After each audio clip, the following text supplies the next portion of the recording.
Can you see this screen pretty clear there? Yeah. Okay. So I start off uh, like that with a customer. How I put a customer in and everything like that, I'll go over on another day. So this is going to be purely for showing you how I build an estimate once I get off the roof. So that's kind of where we're starting the training is. I got off the roof, I did the thing with the customer, and I'm going to get home and I'm going to take the pictures that I had and build an estimate. And so um, I'll go into estimates here. Now I'm using the AccuLinks program right here. So if you're using another CRM like RoofLink or Roofar or Job Nimbus or The Edge, those are all different programs. It might be a little bit different for you on that. But for today's purposes, we'll be using AccuLinks. And you can see these are all examples that I've done for people on our team. Um, that's why this is labeled example as my customer. This is purely just for working with our team and building out an example estimate. So I'm going to go here and do new estimate here. And then I'm obviously gonna pick my trade. I only have two categories, repairs and roofing. So this is gonna be roofing. This asks me if I want to choose a template or no template. I have templates built out for most of my stuff. And then I can go in here and I'm gonna choose Conklin Coating System. And then it'll it'll bring this up. Now, um, now that I'm in here, I always manipulate or change this verbiage up here. So I'm going to be changing this all in here. But for now, that's what I'm starting with. This right here, I always write a little bit of like what the proposal for it is for. So um, let's say this customer has 3 buildings and, um, no, we'll keep it basic. All my trainings, I try to do, like if you're a 10,000 square foot building and it's just say 1 building. So I'm going to say proposal for roof coating restoration. Now, one tip that I want to give you guys is I try never to call it a coating. I call it a coating restoration system. Okay. A lot of guys out there selling coatings, but what's going to set you apart is that you're doing a restoration system. So you're restoring the roof, but the word system is going to really lend to the idea that you're not just painting the roof. You're not just throwing on a coating.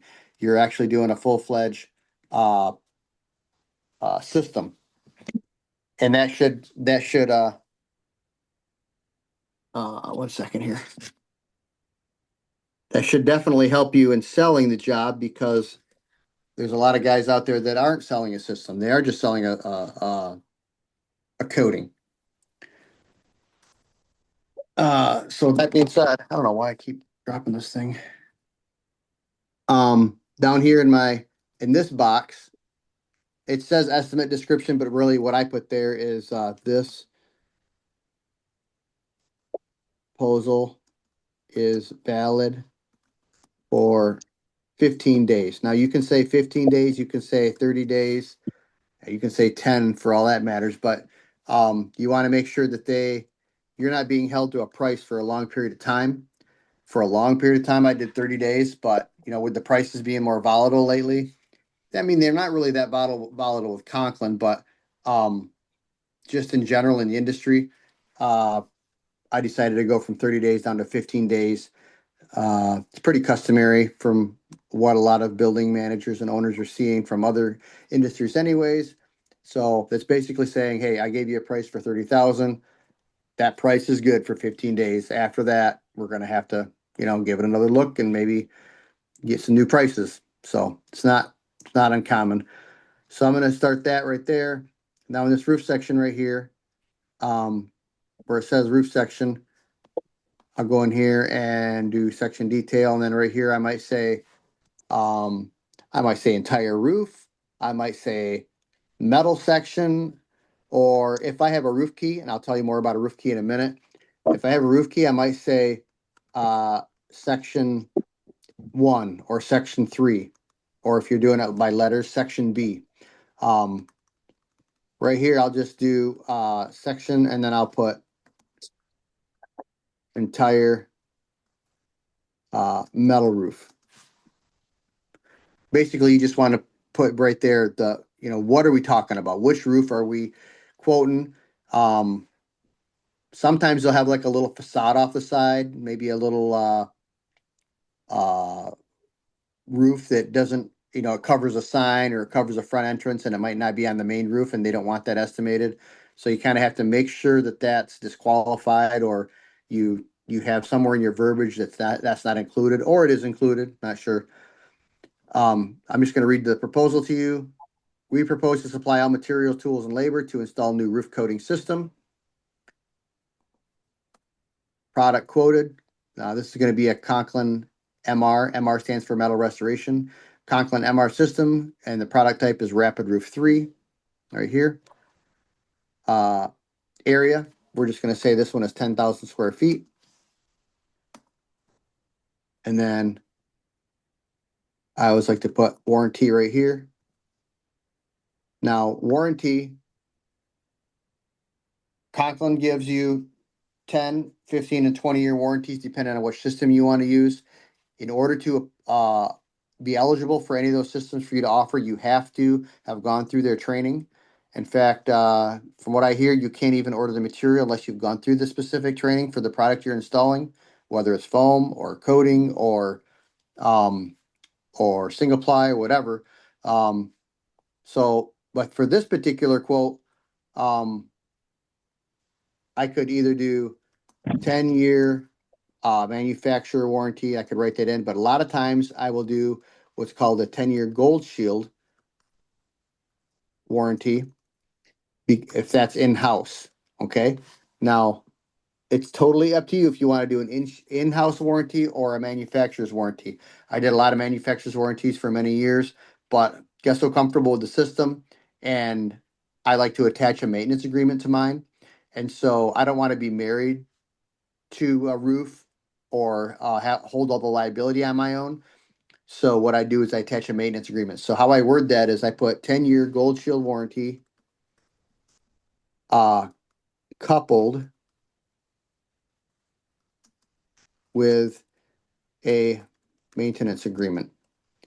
Meaning, and I'll go over the agreement on the bottom, meaning that if you're going to keep this under warranty with me, then I have to look at it every year and you're going to pay me for it. Now I'm going to go down here and start with, sometimes right in here, I will put, if I feel like I really want to add to it, I'll put existing roof type. And I might put 22 gauge PBR panel, or I might say 22 gauge trapezoidal A panel. I might say existing roof type, because adding additional information that's helpful and is of value just helps build your estimate that you're a knowledgeable contractor, because I guarantee you most of the other contractors aren't going to be putting that information in there. I wouldn't spend a ton of time researching the type and everything like that. It's not like you're sending it into an adjuster usually. But in this roofing type, at least another line that says, hey, I understand what roof type it is, because the guy that didn't get on the roof, maybe the other roofing company didn't get on the roof. So they're probably not even going to know what roof type it is. They don't know if it's an agricultural panel. They don't know if it's a 22 gauge PBR panel. They don't know if it's a standing seam. So they're kind of blind. But by you saying existing roof type, 22 gauge R panel, then it gives you credibility that you know your stuff and that you've actually seen it physically on your own. So now we're going to get down to scope of work. I sometimes actually put scope of work right here. And then we are to power wash the roof with a cleaner. I put in rust off so I can specify which cleaner. It's a rust off cleaner, degreasing agent. rinse. We are to inspect roof for damage missing. Now I can create these templates like this right here. We're in the middle of changing our descriptions, so this is a little combobulated right here, but I'm making some changes. But usually you would just click on the template and it'd already be done. But since I don't really do a ton of estimates all the time, like I said, we don't do as much as now we don't do residential, we only do commercial. I just go through and customize. It only takes me a minute. Number two, we're to inspect roof for missing or damaged screws, replace. Sometimes they'll be backed out or missing, so we just say that we look at them and replace them. Right here, it says we're to make any patches this time, such as filling cracks or fissures or holes, or sometimes it's removing a mechanical unit. So sometimes you'll look at a building and you'll see things have been capped or deleted. And that's a good opportunity for you to tell the building owner, hey, if we're going to put a new roof on here, in fact, I just told the building owner this today. I see you got 6 curbs here that used to have a mechanical unit on it, but they've been patched and repaired and covered because there's no unit there anymore. Now we can go around it, we can restore it, but I'm giving you the opportunity before we put a new roof on it. Maybe you want to spend a little extra money and have a crane come here and eliminate those curbs. Okay. And so I just put that in there if they want to do that. And you could even ask, say, such as removing a mechanical unit, and you could put, in parentheses, this would be an additional charge. So just make sure that you're not offering that for free of charge. But at least give them the opportunity that's probably a good idea to do. Number 3, apply primer coat to entire roof. I will make sure to mention to you guys, some of you new on the call, there are 3 different primers with the Conklin system. There's one for membranes called Tack Coat. Then there's ones for spray foam and wood and mod bit. That's prime time. And then there's one for only metal, and that's called Encase. So just, you don't have to, I don't really specify the name of the primer. I don't think it really matters to the building owner, just so long as you're saying, hey, the step 3 is we're applying a primer to the entire roof. Step 4, apply flashing grade on seams and details. I've changed the language to this now. I put apply base coat on seams and details along with Spunflex 2 fabric. That's kind of one of the main factors of our system that a lot of other guys don't do, is putting the polyester fabric with embedded in base coat on the seams, whether it's metal or membrane. It's a very important feature, so I always make sure that I put that in there. 5, apply quick caulk to the heads of any fasteners. How I explain that to building owners is it's a dollop or a Hershey Kiss size. So I might sometimes put in here Hershey Kiss size. So they kind of get an idea. And then I support some of the stuff that I'm explaining here with a video that I'm going to supply in my email in a little bit. So they'll see like what that means, what to encapsulate the heads of the fasteners with caulking. Number 6, apply finish coat, or you can say top coat, to the entire roof. And then I always put applied, sorry, my fat fingers, applied at 2 gallons per square. It's actually 1.9. The top coats get applied at 1.9 gallon, but I always just figure 2 because it's an easy number to deal with. Now, if I get into a big job that's 50,000, maybe 60,000 square foot or bigger, that 0.1 gallon really starts to add up. And I might put this down to 1.9 because that is what spec is. But for the smaller jobs, I figure 2 because that extra 0.1 is just to make sure that you got good coverage. And then number 7, I always put includes all cleanup and disposal of any debris. Now I'm going to have to go in this other spot and get my maintenance agreement. So I'm going to type in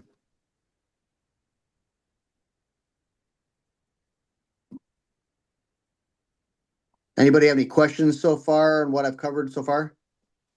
More than happy Oh, to makes sense. answer. What's that? Oh, I was saying it makes sense to me. Okay. This is a job that I actually won. So a lot of times when I do these trainings and stuff, I like to point out that this isn't just an estimate. It's like an estimate that I won. So you can kind of see with confidence, like, well, hey, this verbiage worked because that literally landed a job. It's not like I'm just making making stuff up. So right here you can see I got my warranty here. And this guy, just so you know, this particular customer, Top Craft Precision, was a job I did last year, and they make aerospace parts.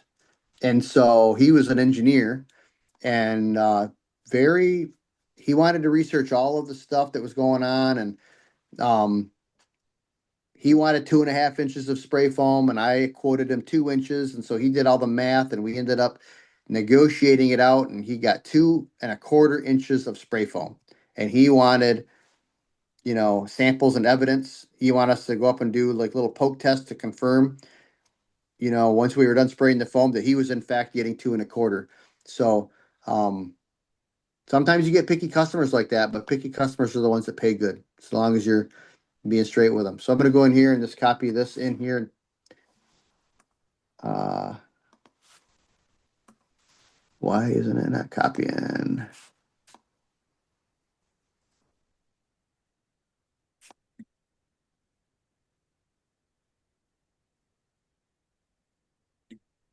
There we go. So just for the ease, I'm gonna read this out to you guys because I don't know if you can see it there. Empire Contractors Gold Shield Warranty with Maintenance Program. We highly recommend our maintenance program. Empire Contractors will perform maintenance on the roof for $450 per year. Now that number right there will vary depending on how small or big the project is, how complicated it is, how much of a jerk the building owner is. That might be something you have to assess on your own. But like I have a minimum of, no matter how small the building is, the very minimum is going to be $250 a year. That would be like, we did a little gas station last year that was literally like 20 square. So the minimum maintenance uh agreement per year is going to be $250. Now this one's 450, and this one's about 20,000 square feet. But we have another one that's about 90,000 square feet that's on maintenance agreement, and it's got about 250 penetrations on the roof. So it's big and it's got a lot of penetration. So I think that one's right around $2,500 because it's going to take us quite a while. It's probably going to take us two guys a full day to do an inspection on that whole roof, just looking for things. And I'm going to go over that right here. Empire Contractors will perform the maintenance on the roof for $450 per year, with the first payment being 1 year after completion.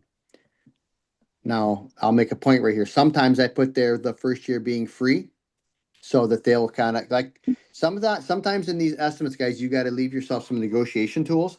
And if you feel like you need a leg up, like, hey, I don't want to drop my price, but I know I need an edge on the next guy. So one of those little edges that you can give is, hey, your first year, maybe you're having a hard time selling the maintenance agreement to him, but you can tell him, the first year is free, because some of these guys are like, oh, I've never had to pay anybody to maintain my roof before, but you're trying to sell them on the program, right? So sometimes that first year I throw in there if I know that it's going to add a little bit of extra to my selling ability, and it's worked many times. So I didn't put it on this one, but sometimes I will. The first year will be for free. Moving on. Once a year, we will do a thorough inspection. I'm sorry, we'll do a thorough roof inspection, checking for ice, snow, hail or wind damage, dirt buildup, cracked boots or caulking, or damage caused by other trades. Any issue arising from workmanship or product will be remedied at no cost. Any issue from Mother Nature or caused from other trades will be documented and may include a cost for repair. Every annual inspection will result in a roof report with pictures and an inspection checklist. Maintenance to be completed once a year for 15 years or 20 years or whatever agreement you have. Maintenance on a roof is much like a maintenance on an automobile. With proper maintenance, you'll get many more years out of your roof. And sometimes I share that example of the building owners like, You wouldn't go buy a new truck and then say, I don't ever need to change my oil or my transmission fluid or my brakes. I'm good to go. Like, no, you have to maintain your vehicle if you want to maintain the warranty on it. It's the same thing with a roof. Um, Now I put clarification right here. You can see without the maintenance program, that's in capital letters so that they understand. Without the maintenance program, the material warranty is now, if this was a 10-year warranty up here, I would only do like a 5-year warranty here because I don't want to, I want them to go with the maintenance contract. So I'll always make, without the maintenance program, it's going to be half or maybe even less than half of what the real deal is up here. And then my labor warranty is 2 years. I think the minimum for our state is 1 year, but I don't like to do minimum, so I'd probably put a 2-year warranty on it from the date of completion. Material warranty is 5 years, and labor warranty is 2 years from the date of completion if maintenance or if the program is not up to date. Warranty and maintenance are only for sections that are completed by Empire Contractors. Empire Contractors and the customer will agree to maintenance each year before an inspection is completed. The project will still hold, this one right here, I put an addition, like it'll still hold a Conklin material warranty on the materials applied to the job along with certificate. So you can get a certificate through Conklin for a material warranty. It used to cost a couple $100, but the last training I was at, they said it's free now. So if you just want a material warranty on it, you just have to apply for it and they will give you the certificate. Now, here's a little tip for all you guys. Some of you might know this, but your warranty certificate is your ace in the hole for getting final payment. If you offer the certificate right when you get done with the job and they haven't paid you, then you're dropping your drawers. Okay. You've got to hold that. You want to hold any warranty of your own or of Conklin's. You want to hold your warranty until you get full payment, because if they're dragging their feet, you can just casually say, we'd like to be able to we'd like to issue the certificate on this, but we're waiting for the balance to be paid. And you can say that in a nice way. And most manufacturers will even have your back on that. I know other manufacturers have, hey, we're not gonna issue our certificate until we actually have an invoice. They want a copy of an invoice showing that you've gotten paid, because they want their contractors paid. So just make sure that you don't offer certificates of your warranties until you've been paid for the job, because that's watching out for your best interest. Now here at the bottom, so that's my maintenance program, right? And you can make that, more in depth if you want. Now here at the bottom, is my payment schedule. Now this is a common thing that a lot of guys overlook, because they might have said it verbally. Oh yeah, we get 50% down, we get 30% down, and then the rest at the end. But it's really just a verbal, okay? But it's good to have it in writing, because maybe your building manager is going to propose this to a board or to the building owner or to his superior, and he might screw up what you require for a down or draws in the middle. So I will put right here my payment schedule. Um, and this should be dropped down one level, but the payment schedule is to be made as followed. And my default is 30% deposit upon signed contract. Balance is due within 15 days of completion. Now, if it's a bigger project, I might say 30% deposit upon signed contract, 30% draw when materials arrive, and then balance due on 15 days. And then for even bigger projects, I might do 30, and then 20%, 20%, and then balance. My whole goal and whatever all this is the fact that I don't want to be holding the bag with a lot of money with a lot of work being done. I don't want to be 3/4 of the project done, 90% of the project done on a big project, and I've only got 30% down.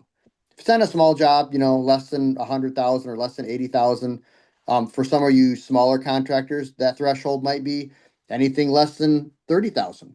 But as you grow, you're willing to take on a little bit more risk.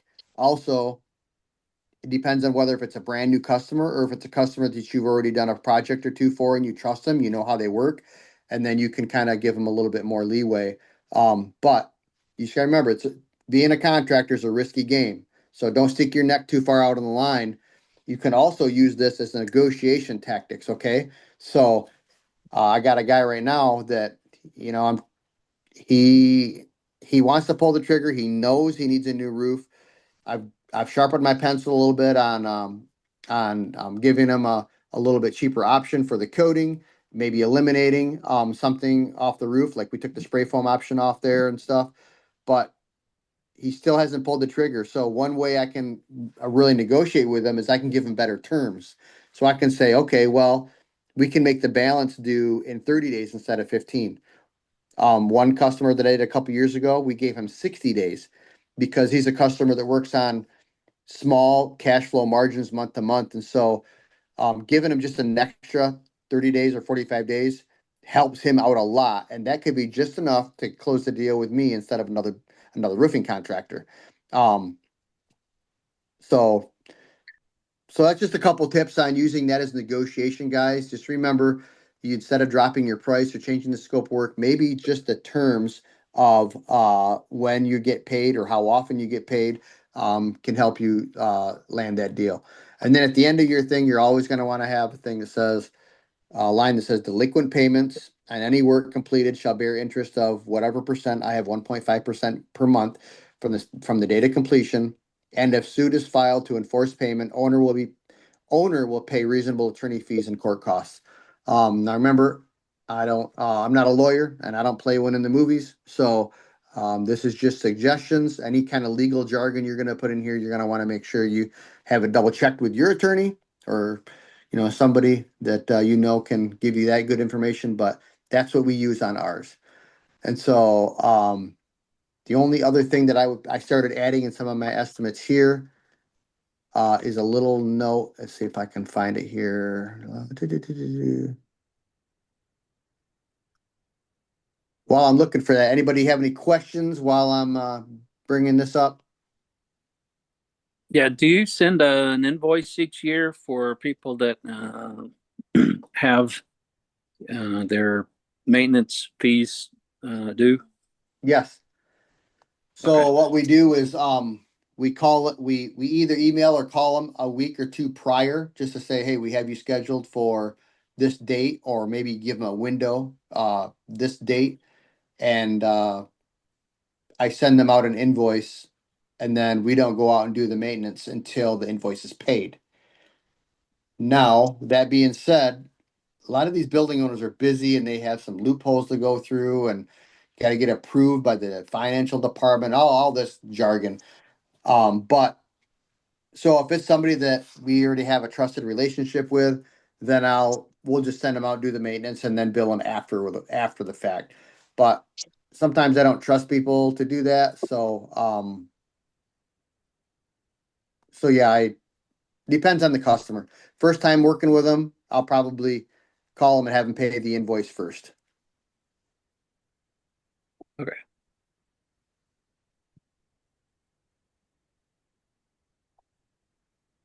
Um, this particular estimate I will show you is a very interesting one because you guys see, that I'm pretty I put myself out there on Facebook quite a bit. And sometimes what happens is guys see that, and I'll get guys that are like, "Hey Andy, I got a customer that wants a coating on his roof, or he needs a coating on his roof, and I don't do coatings and I don't have any interest in doing coatings." And so they'll just send me a lead. Okay? And so that's how I got this job right here. This one I believe is let me see, looky here. That's a $35,000 job.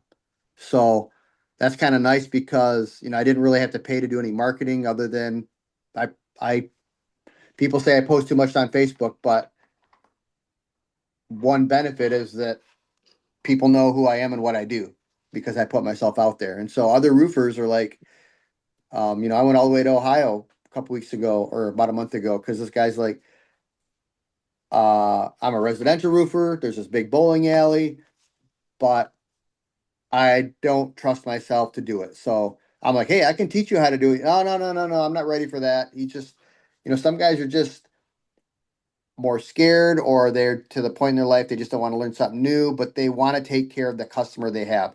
And so this guy just wanted to take care of his client. And so I went and looked at it. And sometimes you'll get those deals, guys, because this is a niche. This is a real niche that other guys don't want. It's great to build those connections. So that little thing that I told you I put in here is right here. At the bottom of my scope of work, I put note. This is a restorable system. In 15 to 20 years, when this roof is at the end of its expected life, it can be washed and restored with a new top coat. The fabric and base coat do not need to be done again. So that's important for building owners to know, because I've had people tell me like, oh, so what do I do at the end of the life? Do I got to tear all the coating off? Do I got to tear the metal off? Or, because they really don't know. It kind of seems like common sense to us, but just having that little note in there to say, okay, this is kind of a sustainable or restorable system.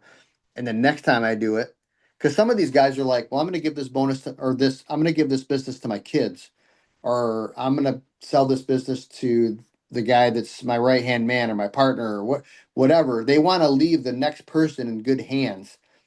And so just giving them the information that, hey, the next time you do this, it's going to be probably less money, more likely less money than this time you did it. Because you can keep coding this for many, many, many times. So that's why I put that little thing in there. So that being said, we're going to close that out. So I'm done with the verbiage here. Before I move on to the numbers, anybody have a question? Anybody at all? No questions too dumb?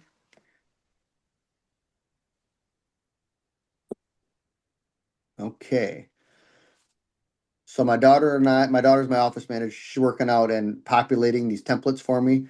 And she kind of messed me up a couple weeks ago because she put just about every product in here. And I don't really need every product in here. So what we're going to do is we're going to do the Rapid Roof system. Okay. Because that's what I have up top. So I'm going to eliminate all these benchmarks. The benchmark goes with benchmark in the Puma system. And then I'm going to eliminate these fabrics in the Prime Time, in the Puma, and the tack coat, and the whack 2. Okay. So we're going to be dealing with some numbers, guys. So you might have to watch this on the replay or whatever, but I'm going to move through these pretty quick. And if you have a question, just interrupt me and I'll be more than happy to share it. But I'm going to kind of steamroll through this pretty quick so that I don't burn up everybody's night. So 10,000 square foot roof. Okay. You're going to use Encase. So I'm going to go down here and look at Encase. Encase is the primer that we use for metal only, and it covers about 400 square feet per gallon. So 10,000 square feet, divide that by 400 square feet, leaves me 25 gallons. So you can either get 5 gallon buckets, or if you want to deal with drums, I only deal with drums. I don't like dealing with 5 gallon buckets. So I would just put in here 0.4 or 0.5 of, it's going to be half of a barrel, right? So I would put 0.5, and that would give me my actual cost for that. If you guys are like, I'm not sure if I want to commit to a full drum, that's up to you. Then maybe you want to just do 5 buckets. But for this purposes, we're just going to use the drum. And then I always like to have my materials here in the order that I use them on my estimate. So obviously, since I'm using the cleaner first, the rust off cleaner, I'm going to have that up there first. So typically 1 bottle of cleaner is going to do 20 squares. And you could find all these spec sheets, guys, when you go into the Conklin. Once you have your account open and you go into the Conklin, you have the spec sheets, and they'll tell you all these quantities. But I have a cheat sheet that I can put on the school community that will help you with these coverage rates. And it's exactly what it is. It's a cheat sheet. So it kind of tells you how far product goes in different scenarios. but 10,000 square feet is 100 gallon. I'm sorry, yeah, it's 100 gallon. And then, so divide that by 20, and that means I need 5 bottles. So I'll need 5 bottles of rust off cleaner here. I'll probably buy a case because 6 bottles come in a case. You have to buy it by the case. But since I carried inventory, I'm just gonna put 5 bottles here. Then I'm gonna take this and I'm gonna move this up to the top because that's where I'm gonna be. I want that first. Then I'll take my encased primer, move it up there too.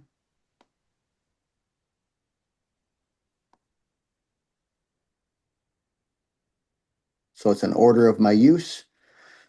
And then I'm gonna go to my Rapid Roof base coat would be next. So I've already done my cleaner and I've already done my primer. And now I'm gonna do base coat. So if, let's say, the building is 100 by 100, just for easy purposes. Okay, guys, so 100 by 100.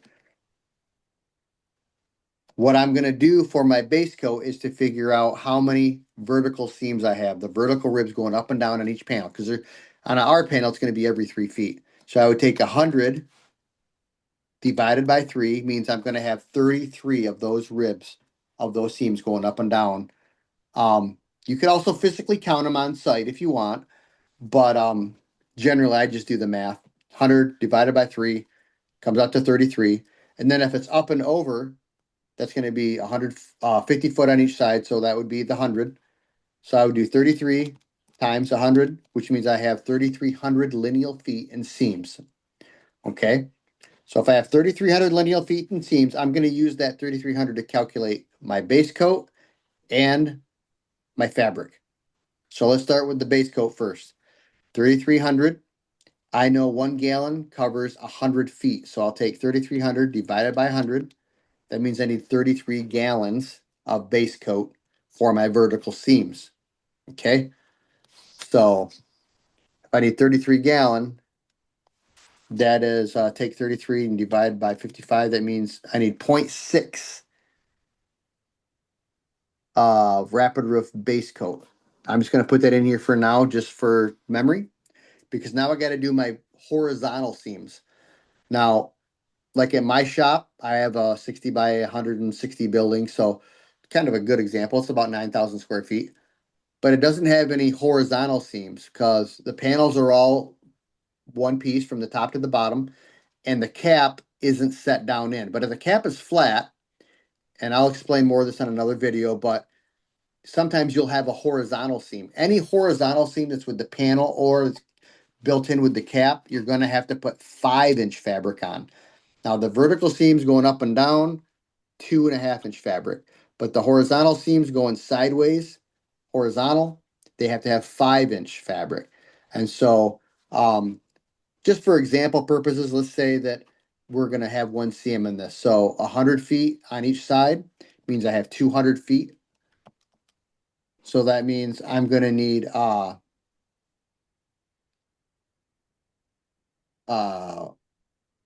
200 divided by 100 because I said 1 gallon goes 100 feet. So that means I will need 2 gallons of base coat for doing those horizontal seams. I'm not the best math guy, so if my math sounds wrong, just let me know. I'm doing this on the calculator. 200 divided by 100 equals 2. So you're going to take 2 gallons and add that. So I would put this up to 0.7, which would be, it's like 40 gallons. If you didn't, like I say, if you didn't want to do drums, then instead of doing 0.7, you'd go up here where the buckets are and, do 37, which would be what, like, 4, be 8 buckets. Might have a little bit extra, but you do 8 buckets. So you're gonna have to decide what you want to do there. But, so let's go back to the 200 feet, 200 lineal feet, and we're gonna do the fabric. Now the fabric comes in 300-foot rolls. Okay. So right here, remember we said we had 3,300 lineal feet of vertical up and down. divide that by 300 per roll. That comes out to 11 rolls. So we're gonna need 11 rolls for the vertical. And then since we have 200 down here, we'd only need one roll because it's 300 feet long. So we need one roll there. And then I'm gonna delete this 5-gallon buckets here. And then I'm gonna delete the urethane caulk. We're gonna delete that. Now fasteners. Anybody have any questions on the base coat and fabric on the vertical and horizontal seams? Because I know it's kind of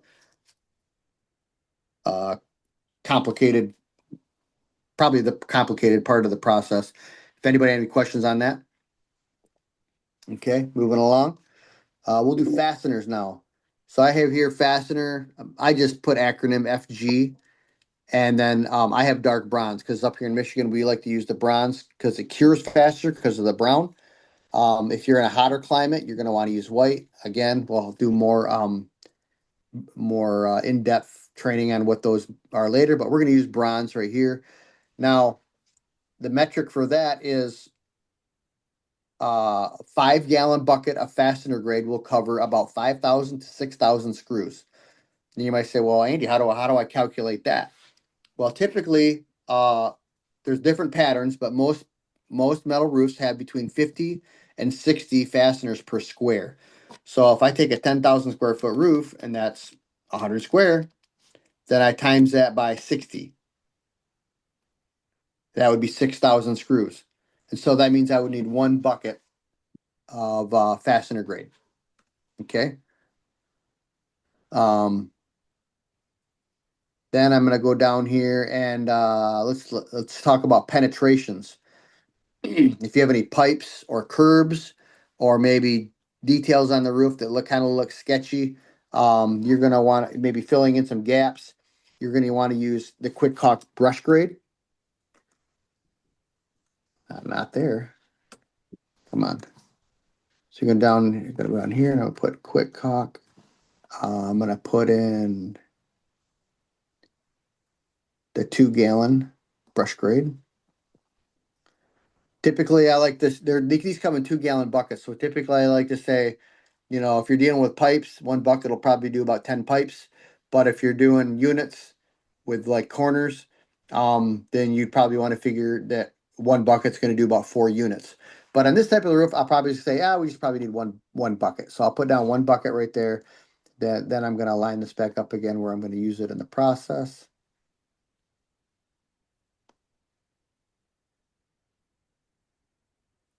And then now we're on to the top coat. So the top coat's going to be pretty easy. So I take 100 square. Remember, we're doing 10,000 square foot, but a 10,000 square foot is 100 square. Going to times that by 2. 1.9 is the actual number. And I might use the 1.9 when I'm dealing on bigger projects, but I like to use 2 because it's just a rounded number and does give me a little bit of extra to make sure that I'm not going to run low on my top coat. So 100 times 2 equals 200 gallon. Then I take 200 gallon because I know I need 200 gallon whether I'm doing totes or drums or buckets. 200 gallon top coat. Then I divide that by what I'm going to use. If I do drums, I'm going to need 3.63 drums. If I do buckets, 200 divided by 5 equals 40 buckets. Just keep in mind, once you go down, like you go from drums to buckets, your labor increases because now you got to have a man down there manning the changeovers from because you're going to suck out of that bucket in no time, probably every 10 minutes or less. So when you switch over to a barrel, you can pretty much crank out top coat for an hour. But some guys, that's where they start, and so I just want to make sure that you understand labor will go up when you go down in your container size. So for this purpose of this one, we're going to stick with the drums. So 200 divided by 55 means 3.63. So I go down here and I'll put 3.7. Now, I'm sure the question that some of you guys are asking, well, if I'm going to buy a barrel from Conklin, why wouldn't I put 4? I would want the customer to pay for 4 drums because that's what I'm buying. Great question. And if you're new, just starting out, and you maybe are bidding one job, you don't have another job in the wings, maybe you do bid for it, so the customer pays for it. But when you start rocking and rolling and you have jobs in front of you, or you're just confident in your salesmanship, you know you're going to sell another job, that 0.3 of a barrel is going to be about $1,000, maybe $1,200, $1,300. And if you don't have to charge that to the customer, because you're going to remember, this isn't shingles and metal. With shingles and metal, it's like, yeah, if you buy an extra bundle or two, or with metal, you have to buy the panels and then you cut them off and you have all the scrap. The customer pays for it. But with coatings, if I only use 2/3 of a drum, guess where that other third of the drum's going? It's going to the next job. So what I do is I only bill the customer. I only bid the job for what I'm going to use on that job site because I'm confident that I'm going to use that other 0.3 of a barrel in the next job. And that allows me to bid this job a little bit lower because I know my margins. I know that I know I'm going to use that other material. Where the next guy bidding the job, he might be like, "Oh no, I gotta build that whole drum to the customer, and his bid's going to be higher." So take it or leave it. If you don't want to take on that risk yourself, then you by all means bid in those full barrels. But that's one edge that I have, is be competitive in this, and it really makes a big deal when you're dealing with totes, because a tote of this could be $12,000. And if you got 4 totes and you're like, wow, it's only going to take 3.6 totes, and I don't want to, I could bill for 4. Well, a third of a tote could be $4,000. So that's a big difference in just that one line item when you're submitting your estimate to a customer. So just if you have any questions more on that, just hit me up and we can chat about it. I'm going to take these 5 gallons off. So just an overview, we got our rust off cleaner, we've got our encased primer, we've got our quick caulk fastener grade for the fasteners, we've got our Spunflex 2-inch fabric for the vertical seams, we've got our Spunflex 5-inch fabric for our horizontal seams, we've got our quick caulk brush grade, which comes in 2 gallons, we've got one of those, we got our Rapid Roof 3 base coat that's going to go on the seams. I should probably put that up here closer with the fabric. And then we got our Rapid Roof 3 top coat. Just remember, the Rapid Roof base coat goes with the Rapid Roof top coat. Same thing with the Benchmark, goes with the Benchmark, and so on and so forth. So the numbers are all built out. Now down here I can choose my profit margin. But before I get to that, who's seen the post that I posted last night about calculating your overhead? Yes. Did everybody see that? Yeah. Okay. Was it confusing? Was it easy to understand? And I know some people are afraid to speak up because for a long time I didn't know what overhead was. Okay. Um, so, but it's very crucial when you're building an estimate right here of understanding what your overhead is. Guys that are just starting out, and their whole office is pretty much their kitchen table. They don't have a warehouse, they don't have forklifts, they don't have insurance, they don't have, a secretary in the office like I do. You're probably going to have a pretty low overhead. But the overhead is just saying, what does my business cost that isn't directly related to the sale of the job? Obviously, when I'm bidding a job for the customer, I can't put my electrical bill in there. I can't put my forklift payment in there. I can't put my receptionist payroll in there. So that's all what is included in overhead. So you want to take some time to go through all the expenses that you have in your business, things like marketing, things like paying somebody to make your logo for you, your truck payment, your insurance, all that stuff that isn't directly related to the job, and calculate how much that costs you. And then you also take your projected revenue for the year, and you have to end up coming up with a percentage of what your overhead percentage is. I believe mine is right around 15%. But you can see right in here where my price goes over. Okay, I've got a half a gallon. Let's see, I got one roll of Spunflex for $76. But when I calculate my overhead into it, it's actually $110. Okay. And then down here, and then on top of what those calculations are, then down here, I put my profit margin on there. Now, typically I run my profit margin between 40 and 50%. The more I know that I'm locked in with a customer, or I know that they're not getting competitive bids, or I know for sure that their alternative bids are going to be a lot more, then I might creep my profit margin up closer to 50. But if I know that I need the job, I know that I need to be competitive, or maybe it's a really, really big monster job and I can, for more volume, I'm willing to lower my profit margin a little bit. I might get down closer to 40 or maybe even 38. Okay, so let's just say that we're going to go with a 45% profit margin. I see my number here. I don't like to have pennies and cents on the end of my estimate numbers. So I always like to go in here and manipulate my number and make it like 29,820. Okay. I'm not going to elaborate too much on the sexiness of these numbers right here, but okay, once I got this number and I got the estimate, that's where most people stop, guys. Okay. That's where most people stop. That's my estimate. Well, that is your estimate, but that's not the proposal. So I'm going to go in here and I'm going to click preview. And now that I'm previewing, it's not going to show all my individual, it'll show my quantities, but it's not going to show my individual prices for all the stuff, because I don't like to itemize that out for everybody, because they might, oh, I can get the primer cheaper somewhere else. I can get the cleaner cheaper somewhere else. I actually had a guy tell me, I tried to see if I could get your foam cheaper somewhere else. Well, I don't itemize that stuff out, so they can't do that to me.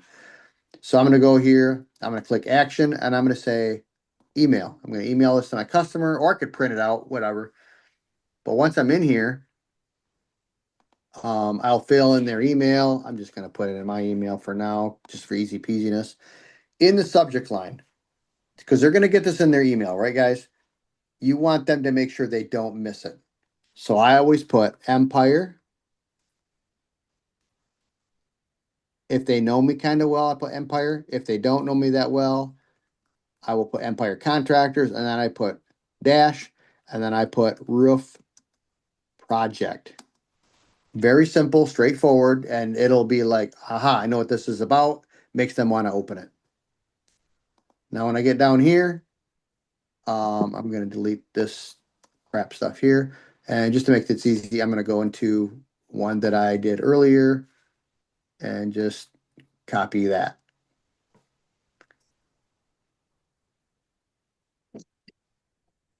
I'm just going to go in here and show you what I got here.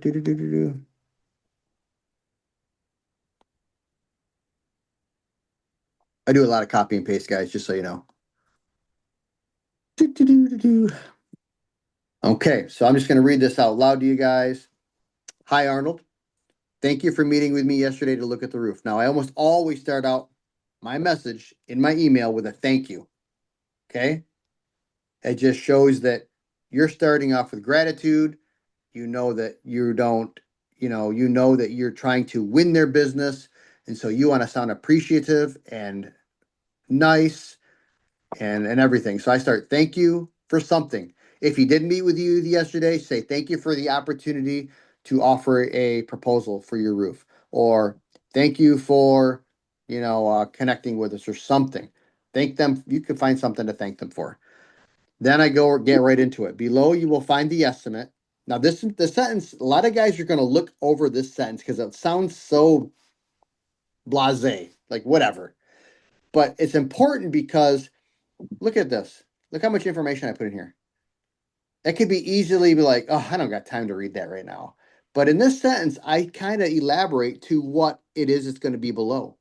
Below, you will find the estimate along with the roof report, roof key, pictures with notations, references, and some videos of installation. Now the guy's like, aha, like that sounds like all the stuff that I want to read and see. It's not going to be a bunch of fluff. Of course, I want pictures. Of course, I want reference. Of course, I want videos. I'm going to read more.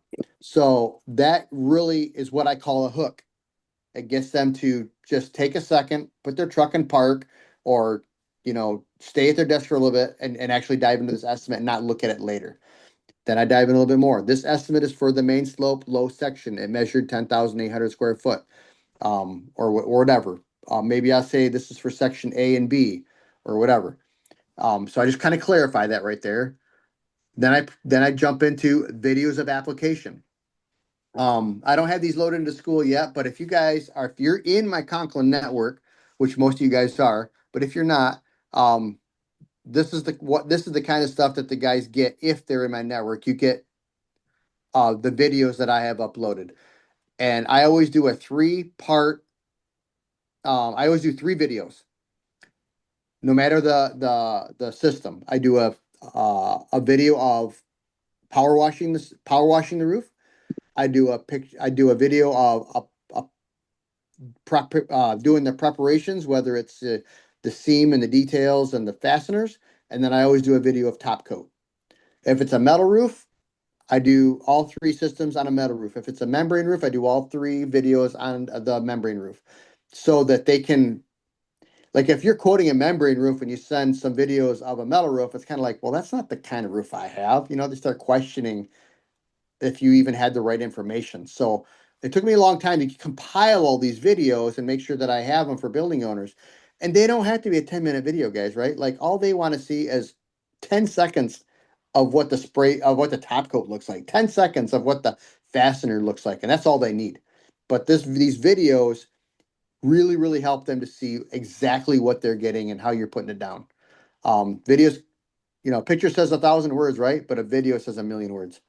Then right down here, I have my own references. If you don't have job references, you could always use just business references or personal references, but you're going to want to start stacking up references as soon as possible. Even if it's a residential reference, that's what you need to use to get started. That's why I tell guys, start hot and heavy, working on repairs, because a reference doesn't show how much money they spent, right? You wouldn't know that this guy spent $320,000 with me, or that this guy only spent $20,000 with me, or maybe this guy spent $200 to do repair. They all look like references, okay? And I'll tell you what, when you put references down, I'd say only 1 out of 20 or 1 out of 30 customers are actually going to call those references. Just the fact that you put them down shows that you're putting yourself out there and that you're legitimate. Now, once in a while, they will call the references, so you don't want to put anything fake down. That would be a big no-no. But I wouldn't. Some guys get in their head too much of like, oh, I can't put that reference down because it was only $200. I can't put that reference down because whatever, maybe he wasn't 1,000,000% happy with the job, and we had to go back. As long as you call and ask the guy, hey, yeah, well, I would love to use you as a reference. Could I put you down for a reference if I needed to? And if you ask somebody that and they say yes, like, the likelihood of them telling somebody no, you're not a good contractor is like nil. If they're not going to do it, they're just going to tell you, I'd I'd rather not. So don't be afraid to use references. If you need any help on that, on how to word it or how to get your first references, just call me up, let me know. We can do a short phone call. Now I'm here in Michigan, and there is on to the next part. Here in Michigan, we have a consumer's energy credit. I just put this in there. I don't do the work for them, but I provide a link to say, hey, if you do want an energy credit, you want to apply for it, at least here's a good place to start, and here's a link. That's just another one of those added little bonuses that they can check into, and that might set you apart from another contractor that didn't offer that. Um, right here, I included pictures with notations on them. And then I'll go down and show you how I add those really quick in a minute. Then I talk about our schedule. So there's 2 things right here that's very important. I'll say we're currently scheduling for later June for this project. And then the second part is this is a 5-day job. So that's 2 things. As of right now, when are we currently scheduling for, and how long will this job take? A lot of these guys, they don't know if it's going to take 2 days, 5 days, or 2 weeks, but letting them know how long it's going to take is great information. Don't wait for them to ask you that question later when you can already provide them with answers to commonly asked questions right in the initial email. And then I always end with, let me know if you have any questions or if I missed anything. And I always add with, talk to you soon. That's assuming the sale. That's assuming that they do want to talk to me soon because I'm going to be talking to them soon. So I always end talk to you soon, and then I put my closing remarks on there. Any questions before I move on to the attachments? I know you guys got questions. No questions? I must be an amazing presenter. I know that's not true. So right here, you can see the only attachment that I have is proposal for roof cutting restoration system. That's the only one I have.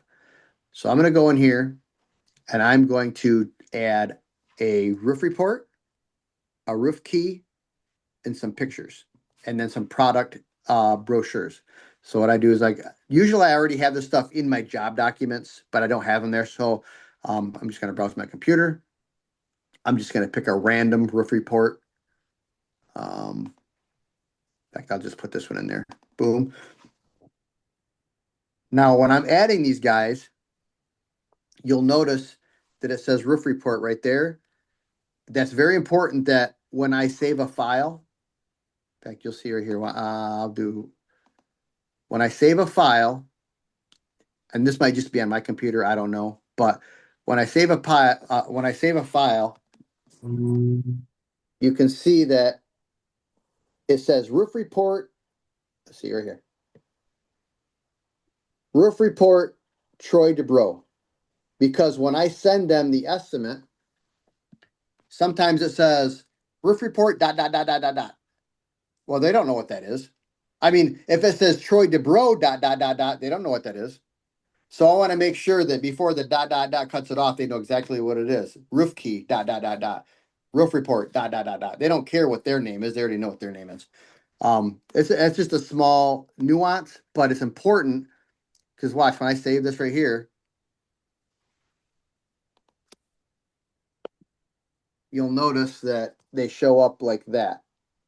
Roof report. But when they show up in their email, they'll have these little you want them to make sure that they see.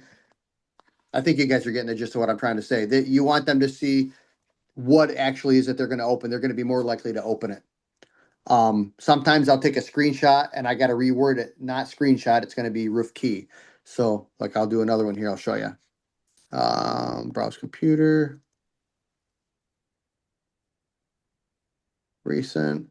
So like if I loaded this one and then I put save, it's going to say screenshot. And building owners aren't going to really want to open that because they're going to be like, what the heck screenshot? Like that doesn't tell me nothing, could be porn. Who knows, but by putting that in the label there, the first two words should say exactly what that is thing that they're going to open up. So I'm going to get that off of there and I'm going to go into add. Now you probably wondered what is a roof key, Andy? You don't always have to use a roof key. If it's a simple one building, 10,000 square feet, you probably don't need a roof key. But a lot of the building owners that I deal with have multiple sections or multiple buildings, or maybe just a complicated roof. And so a roof key really helps to make sure that you guys are all on the same page. I wanted to show you a good one here that I just used recently.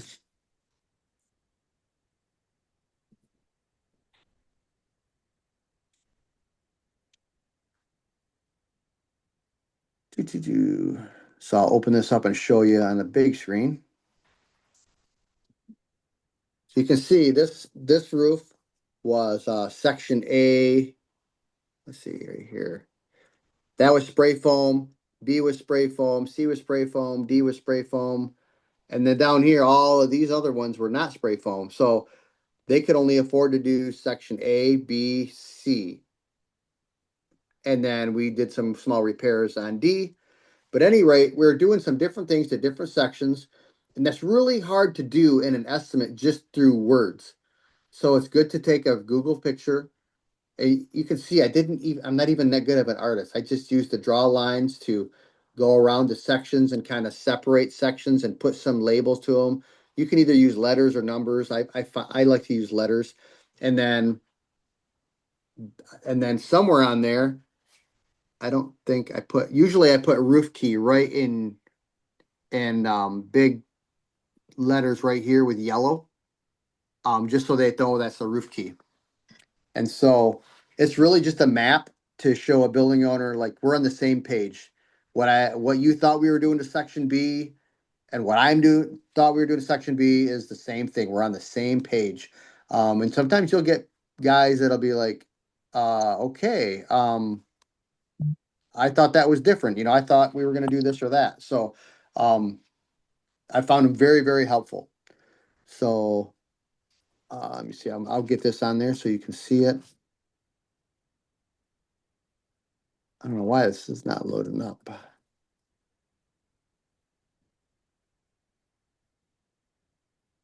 I'll put that one on there. And we'll save that so you can see that those are in there. And then the next thing I do is I load pictures. So I'll come up here. These photos are probably already in my database. And so I'm not going to show you how to edit a picture in here. That'll probably be for another video. But the pictures that I took on site will be in my AccuLinks. And then I'll go in and use the editing feature. And I'll just click on them and add them. And usually I can send about 10 to 15 pictures depending on how many pixels they are.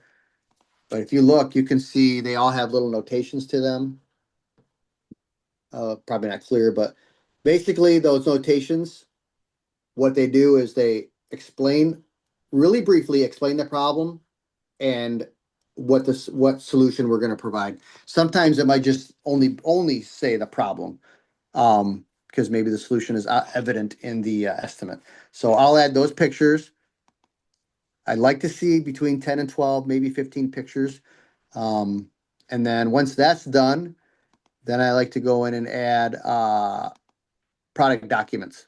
So I have Conklin brochures downloaded on here, and I'll just go to Conklin. And if it's a metal roof restoration system, then I like to go down here and add, you guys can make fun of me for my file retention because I'm not the best at it. So, but I manage. Now go in here and find the metal roof system.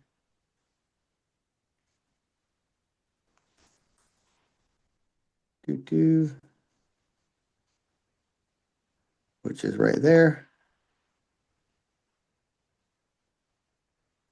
And that's pretty much done. It has all these files in there.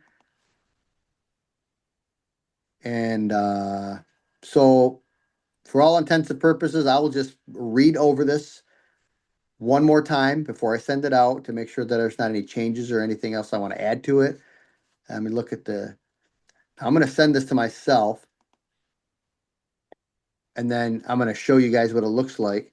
Now, here's the thing that I want to tell you guys. If you do an estimate, if you're new at this, if it's your first or second estimate, I highly encourage you, as long as you're on my Conklin team.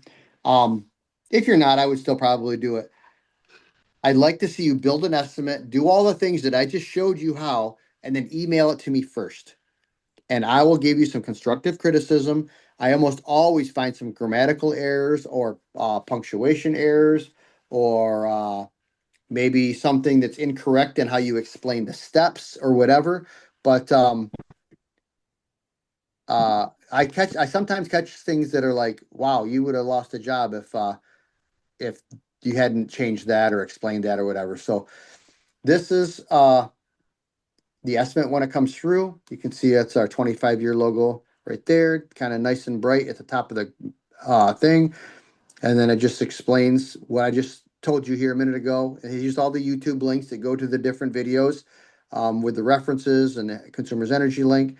And then you can see how all the pictures and the roof report and everything pops up here in the bottom. And like I said, you can see right here where it comes through and it says roof report, because it's cut off there. That's why you always want the first two words to be explicitly what it is. But But yeah, that's there in a nutshell, guys. And that's it. I would send that right there to the customer. And then what I would do for follow-up is I would give it about 24 hours. Typically the next day I follow up, and I don't ever use the word follow up. Okay, guys, here's a tip I'm gonna leave you. One second, I'm gonna turn this around. Here's a tip I'm gonna leave you. Don't ever use the word follow up. You should always have a reason to call a customer and connect with them, apart from just following up and bugging them one more time. You should either have some new information, or you're checking on, for this instance, if you're calling the next day, you're calling to confirm that they got all of the information that they were looking for. And you're calling to confirm that it got sent to the right email address. You'll sometimes find out that, oh no, I didn't see nothing. You'll find out that your email address was one letter off, or one dash off, or something like that. So you're calling to confirm that they received your email and they got all the information you were looking for. So that gives you the very first reason why you're calling and checking in with them. Now, here's another trick that you can use. Always end your phone calls with, if they didn't decide to move forward and do the job, always end your calls with, hey, do you mind if I call you back in X amount of days or a week or whatever? So in my instance, I would say, okay, that's fine. Do you mind if I call you back in maybe next Monday and check in to see what the status is or how are you doing at that point in time? They never tell me no. They'll always tell me yes. Worst case scenario, they might tell me, well, don't call me back next Monday. Give me about 2 weeks. Call me back the following Monday. Okay, I can do that. But at least that gets them understanding that you're going to call back. And that does two things for you guys. It does two things. It makes it so that they're already agreeing to you that you're going to call them back. They understand that you're going to follow up with them.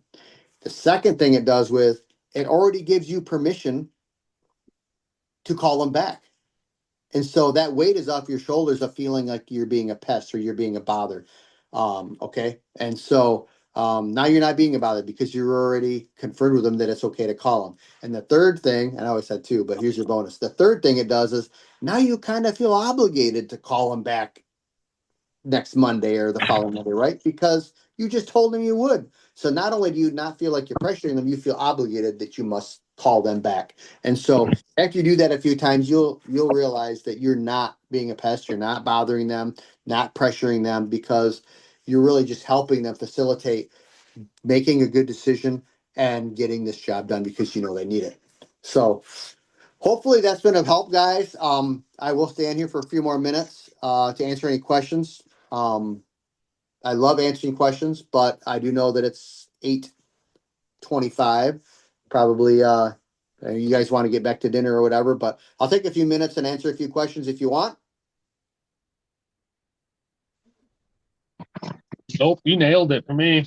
Okay. Now, another point on follow-up. People ask me, well, how often or how long do you follow up for? I follow up until they tell me to F off or they die. Like, I just don't quit. Okay. The job we're starting in a couple weeks, I bid that job first time 5 years ago. And I follow up with them every 6 months, every 6 months, every 6 months, every 6 months. The job we did 3 weeks ago, they initially called me in 2022. So it's been 3 years. And they finally pulled the trigger in April. They're like, okay, let's do it. But I know they didn't get any other estimates. So if you guys are patient and you just, I call it it's relentless follow-up. I follow up relentlessly, but I'm easy to get rid of if they want to get rid of me. Okay. But I've had it several times where I followed up, and I found out later that the owner died or one of the partners died, and doing their roof really wasn't top priority anymore. But it's our job to make sure that we stay there to help them because they do need our help. And we're just going to I tell people, I'm ready when you're ready. If that's not this year, I get it. But when you're ready, I'm ready. So, anybody else have a question? No, not for now. Okay. Well, I appreciate you guys all being on. I'm pretty impressed. All you guys are on the whole time, so that means something. So, this was You did an recorded. excellent job, sir. Thanks. So this is recorded. So, I'll try to post it online, and whoever's level 3 up and higher, I think most of you guys are. But yeah, if you have any questions later on, or you think of something later, just hit me up in Messenger or on the chat. There's also a chat in school, so I check that all the time. So more than happy to help you on that if you need. So have a great night, guys, and we'll see you on the next one. Thank you. See ya.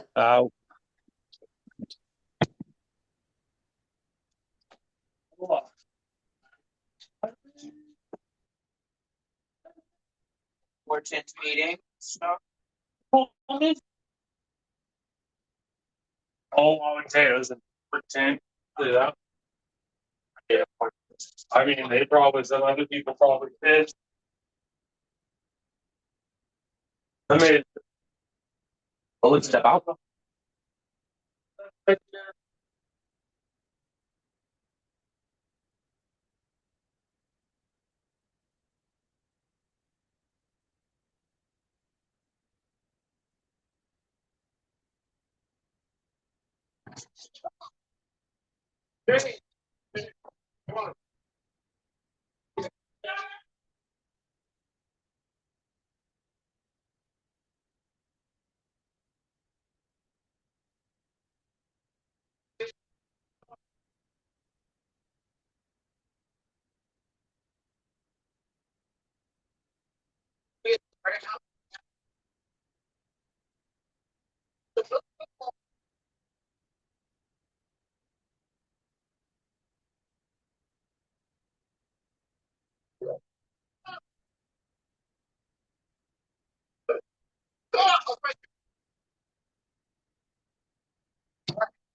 could tell that was like a mile off.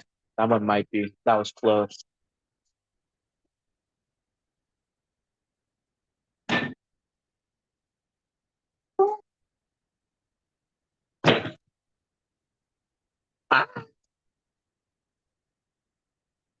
three straps on that trailer. I can probably throw a few more.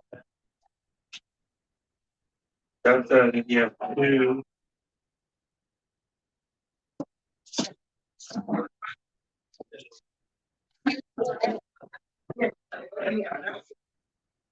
Sorry, no, you're good one here.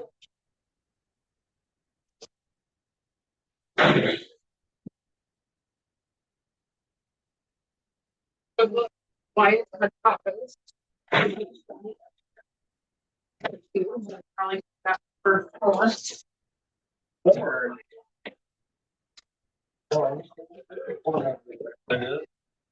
I could see it. You want anything else?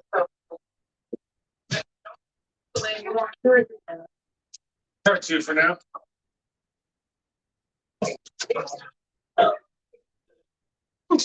I take that. See?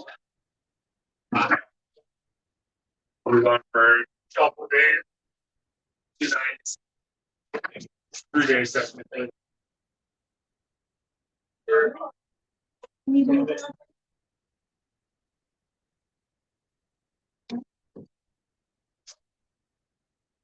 Thank you.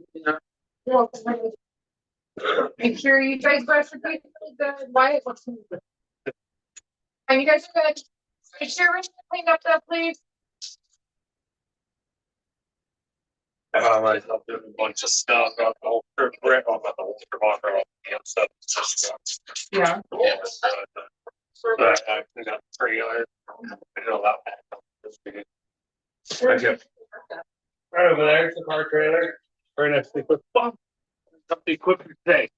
No, I can ask you if that's something that like you when you're about to like you need that.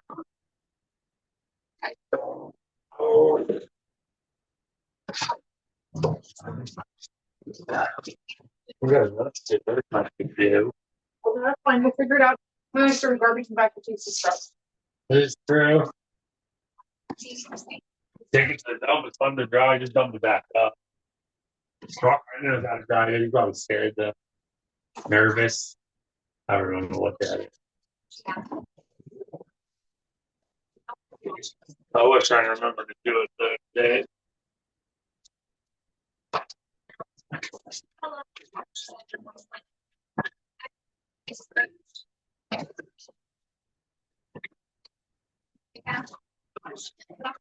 Right, did you hear about your VCAT poll? Why did they call you? That's what we heard about. I guess if they did not get a chance to get to it today. Rebecca. Yeah, whatever. I'm trying to go away from.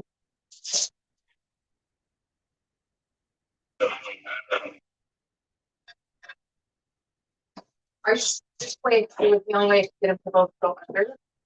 I can stay under and like I was trying to get them not to touch the metal. Don't let it really matter. And, well, look at it, it's hot. It's all good. Yeah, I get that. There's the rare occasions.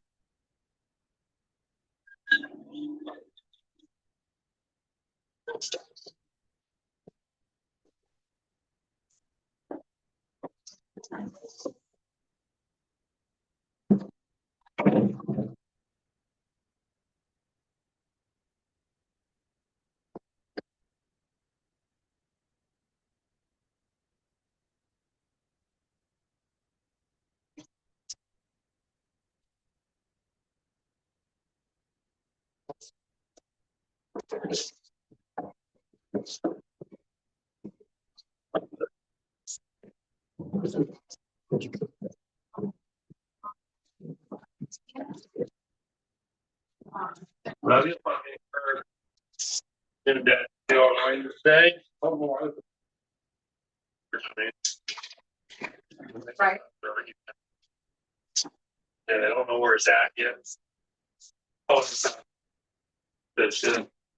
Yeah, Is something like no, I don't know what I was doing. that? Some shrimp fillet on there? The BJ, Yeah, stuff. the perfect. You need some.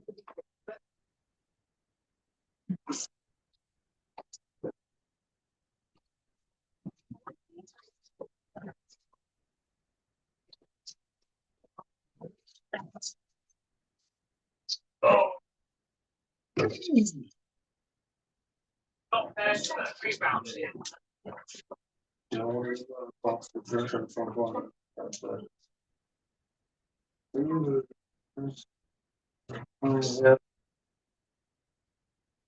Well, that'll such a good selection. A lot of shit on Amazon. Because it wasn't so much in a while. So, for the original top five, that's not one. Thank you for dinner, my dear. Thanks for dinner or lunch or something, but that's not one. You know what's in your bag is packed? Your food is there. You didn't need as big of a bag, but I have a smaller bag. I'm not too worried. But that one you can throw like one of those ice packs or something like that. All right, I just don't know. I guess that's just something that That's a hot folder, yeah. But yeah, but I don't want to throw ice in there and let the all there.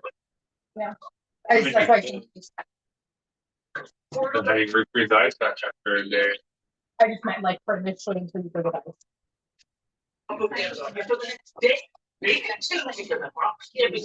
Just in case I think you came back on. What is this? We're gonna be. Where I can. Without further ado. Yes. The boys are the ones stuff touches? Huh? I said the boys are the ones stuff touches? White or broccoli? Like, two or three of them. Oh. For free, the back for White was meant for burritos. Why didn't it spend it like cooked like that? You like some raw and crunchy? So he asked me to save him some for pocket. And so I did. And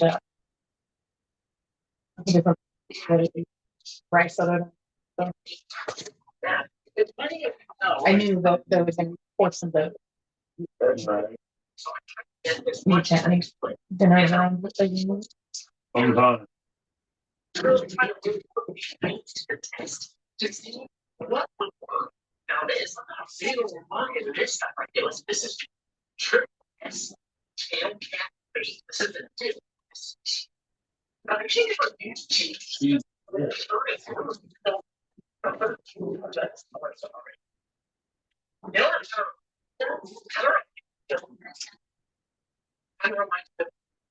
Way there is a thunderstorm rolling across the plains, the height of, and you can smell all the neighbors from like 50 miles to that. And that big old right there. This is like how much 45 is there's 20 at that. It made person I should I had mixed for beauty on them for me. I'm gonna give it a go. This time I've seen it. This works. Last but not least, I have it's response. This is the crawfish flesh. It's baked.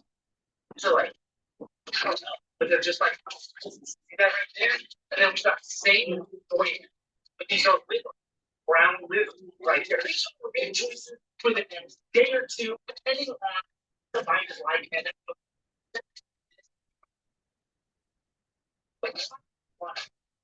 right behind it. See all the bubbles right here? That means the dam's turning, which is what you want on this reservoir. Want that water moving because it gets the catfish up.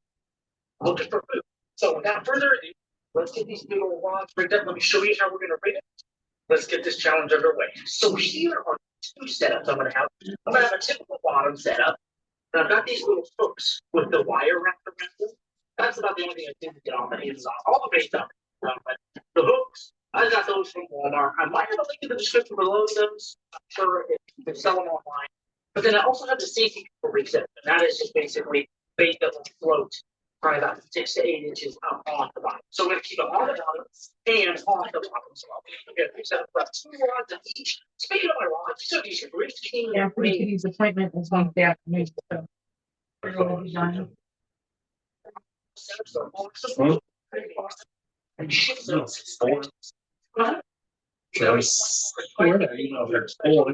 South Carolina, North Carolina, Georgia area.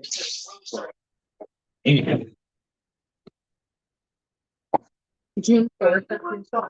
Oh, maybe I saw the 4th and put something.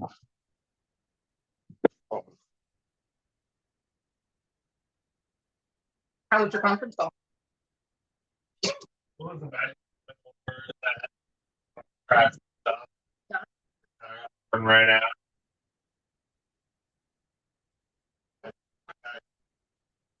Yeah, that's what I thought. I was like, oh, I'm trying to ask me questions, dude. Yeah. They didn't ask anyone questions. He just rambled about his stuff. Like, it's like a school teacher. I'm gonna listen so much. As then I ran out of the trailer ready and put on next straps the little thing, the things down. I put a big knot in the